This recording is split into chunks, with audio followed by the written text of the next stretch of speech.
Dès que tout semble aller mieux, les problèmes commencent. Pourquoi? Prenons l'exemple de la vie conjugale. Lorsqu'ils sont célibataires, les conjoints cherchent leur moitié, parfois au prix d'une longue et douloureuse attente. Puis soudain, c'est le moment de la rencontre. Magnifique roupa, superbe pièce montée, meilleur animateur. Magnifique moment de lumière dans la vie des jeunes mariés et des familles. Puis les problèmes commencent. Ce schéma est valable dans tous les domaines de la vie. On ressent un manque, on désire, on prie, on attend, on fournit des efforts.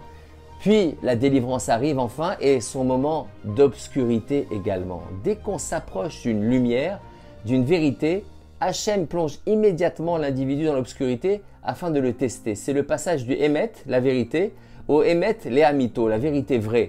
Pour illustrer cet enseignement, prenons l'exemple du Matan Torah, don de la Torah. Lorsque Moshe monta recevoir les Luchot Abrit, le Satan fit croire au Béné Israël qu'il était parti dans l'autre monde. Il est dit que le mauvais penchant montra au Béné Israël une image de Moshe sans vie afin de leur donner un sentiment de désespoir et de les tester dans leur foi. Que firent les Béné Israël? Au lieu de chercher les élèves de Moshe comme Hur par exemple, ils firent un trait sur la Torah et érigèrent un veau d'or. Toute la vie obéit à ce schéma. Pour former un fruit, une graine doit pourrir. De même, la terre qui l'accueille doit être agressée par des racines et par la pourriture de la graine. C'est dans les moments d'obscurité qu'on accède à une vérité plus raffinée. Il en est de même pour la question de l'Aliyah.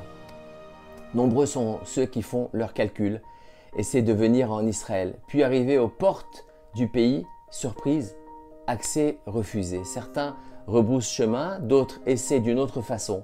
Hachem teste notre engagement en observant la mise en œuvre des moyens pour acquérir ce à quoi on croit.